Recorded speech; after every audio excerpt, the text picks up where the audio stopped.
ეს არის მართლაც ისტორიული მომენტი, როდესაც პირველად ჩვენი რეგიონის ისტორიაში, როგორც ამერიკის შეერთებული შტატები, ასევე გერმანიის ფედერაციული რესპუბლიკა, შესაბამისად ევროპული კავშირის წამყვანი პოლიტიკური და ეკონომიკური სისტემა, ღიად და თანადროულად გამოხატავს აქამდე არ ნახულ ინტერესს სამხრეთ კავკასიის რეგიონის მიმართ, რაც ყველაზე მთავარია შუა დერეფნის, შუა კორიდორის პოლიტიკური პროექტის და ეკონომიკური პროექტის და იდეის მიმართ. ეს არის ის, რაზედაც ჩვენ, ლელო ძლიერი საქართველო და არაერთი კოლეგა საუბრობთ წლების განმავლობაში, რომ ეს არის საქართველოს მთავარი კოზირი.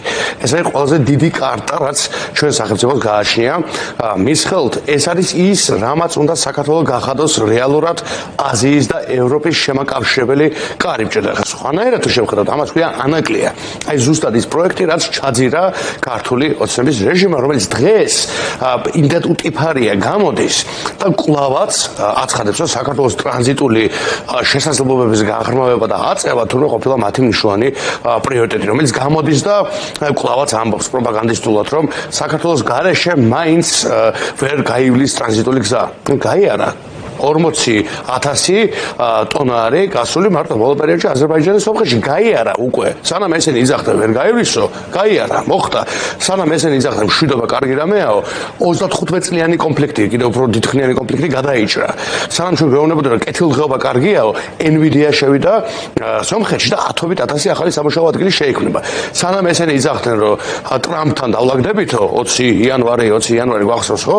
აზერბაიჯანმა მოაწერა ხელი სტრატეგიულ შეთანხმებას ტრამპთან. და სომხეთმაც მოაწერა იმავე სტრატეგიულ შეთანხმებას ტრამპთან. სომხეთმა უმასპინძლა არა მარტო მარკო რუბიოს, უკვე რამდენჯერ ვეღარ ვითვლი, არამედ JD Vance, ამერიკის შეერთებული შტატების ვიცე-პრეზიდენტს და მთელი ევროპული კავშირის ლიდერებს.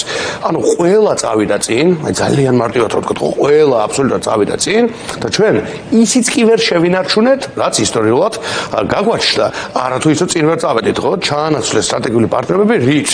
უზბეკეთში ფლავის საჭმელად სირბილით, ხო? იქ რაღაც გაურკვეველ ახალ სტრატეგიულ პარტნიორებზე საუბრით და არც ერთმა ამ ვითომ სტრატეგიულმა პარტნიორმა არც ერთმა არ თუნდაც ძილობისთვის ერთი ხო შემოყოფილიყო არც ჩინეთმა, არც ირანმა, არც ცენტრალური აზიის სახელმწიფოებმა, არც სერბეთმა არავინ არ დაუჭირა მხარი ამ რეჟიმს და სამწუხაროდ ჩვენ სახელმწიფოს გაეროს რეზოლუციის კენჭისყრის დროს. ანუ რა გამოდის? ნიშნავს რომ ცალმხრივი რაღაცა ლტოლვაა, მაინცა და მაინც ყველა იმ ძალიან რთული შინაარსის რეჟიმებთან, ძალადობრივი შინაარსის რეჟიმებთან, რომელსაც უნდა ივანიშვილი რომ დაემსგავსოს, მიემსგავსოს, მათ კლუბში ჩაეწეროს და იქაც კი იმდენი ავტორიტეტით ვერ არის წარმოდგენილი, რომ როცა მას სჭირდება, მას კონდეს იმდენი მხარდაჭერა, რომ რაღაცნაირად ერთი თქმით მეტი მოიპოვოს საკუთარი ოკუპირებული ტერიტორიების დასაცავ პროცესში, ხო? ან აქ არის მეორე საკითხი, რომ ეს მისთვის საერთოდ არ არის პრიორიტეტული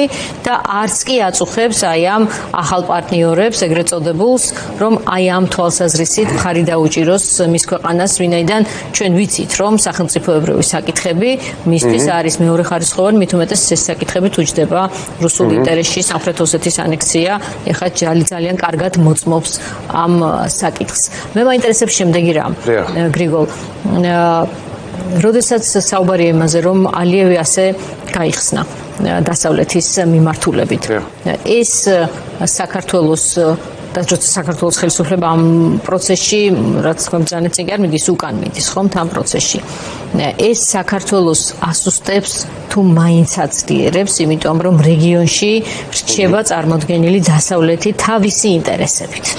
ნახეთ, ის რომ ალიევი გააქტიურდა და მეორე მხრივ ის რომ ალიევმა და ფაშინიანმა გამონახეს საერთო ენა, სამშვიდობო ენა, ის რომ შეთანხმება დაიდო ამერიკის შეერთებული შტატების პრეზიდენტის პირდაპირ ჩართულობით. ხანდახან ართულია ნიუს გავცდეთ, იმ ჩვენივე დროში ხდება და გვერდიდან შევხედოთ. აი რაღაც წლების წინ ამერიკის შეერთებული შტატების პრეზიდენტის პირადი ჩართულობა, თუმცა ორი ლიდერი მოიყვანა და დასხა და უთხრა მოაწერეთ ხელი. ეს წარმოდგენილი იქნებოდა ხო ძალიან დიდი ხნის განმავლობაში, ხო? ამ რეგიონში ასეთი რამ არ გვახსოვს ხშირად. დღეს გერმანიის ფედერაციული რესპუბლიკის კანცლერმა, ისევ და წამყვანი ევროპული სახელმწიფოს უდიდესი უმსხვილესი ევროპული ეკონომიკის ლიდერმა თქვა, რომ შუა კორიდორი არის მნიშვნელოვანი. და ჩვენ ამას ვერ ვახვედრებთ ვერაფერს. და ეს არის ჩემი პასუხიც თქვენს კითხვაზე.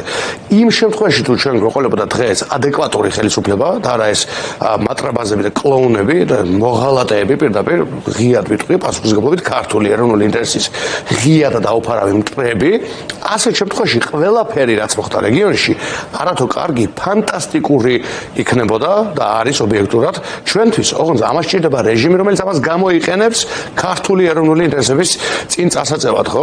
ჩვენ თქვით, აი ხა რას უნდა აკეთებდეს ადეკვატური ხელისუფლება. პირველ რიგში ანაკლიასთან მიმართებით უნდა იწყებდეს სასწრაფოდ დიალოგს აზერბაიჯანთან და სომხეთთან საერთო კავკასიური პროექტის შექმნის მიზნით, რომელიც სამივეს მიერ ერთად აშენდება, ხო? და რომელიც საქართველოს მხარად აქცევს აი სწორედ იმ კარიბჭეთ რეგიონებს, მაპატეთ კონტინენტებს შორის, რაც არის ჩვენს ბუნებრივ გეოგრაფიულ მოცემულობაში.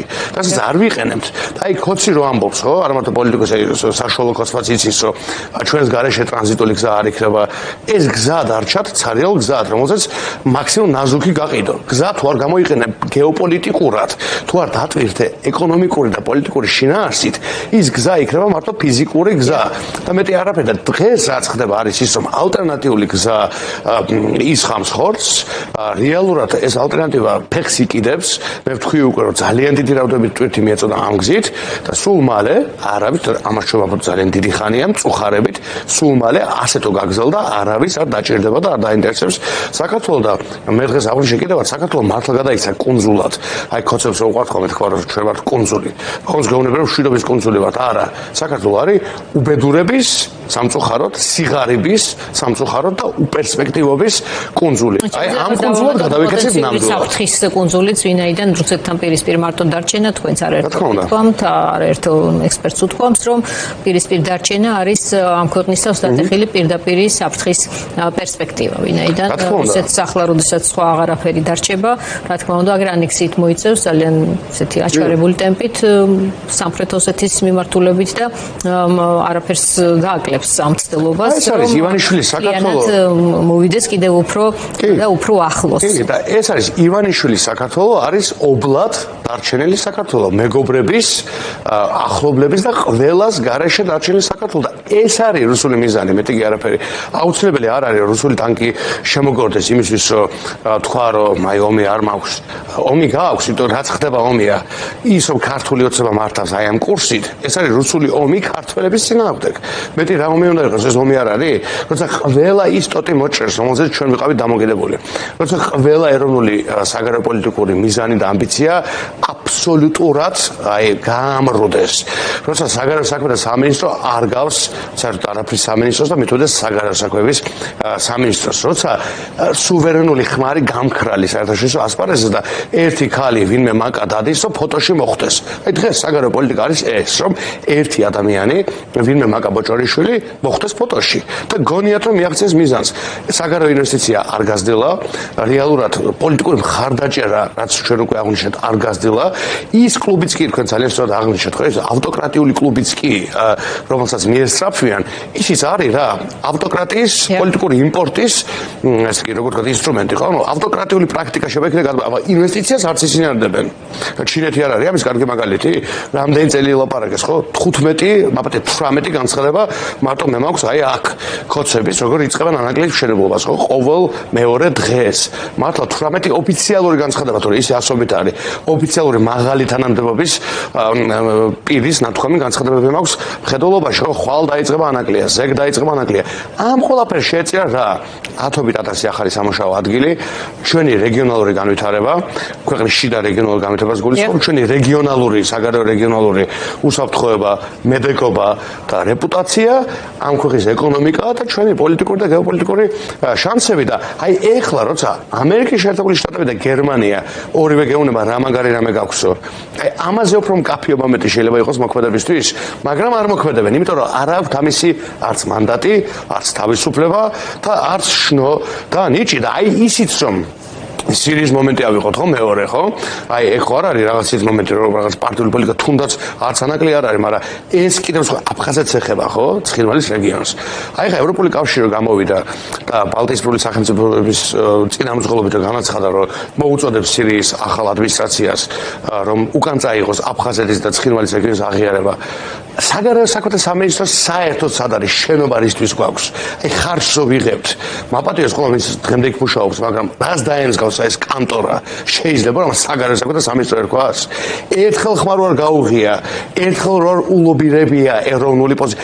აფხაზეთის და ცხინვალის რეგიონის დაბრუნებას უფრო ეროვნული რა არის? ხაზარაძეს და ჯაფაიძეს დააბრალებენ მაგასაც? საუბარი დიახ. არ ვიცი, საბოტაჟია?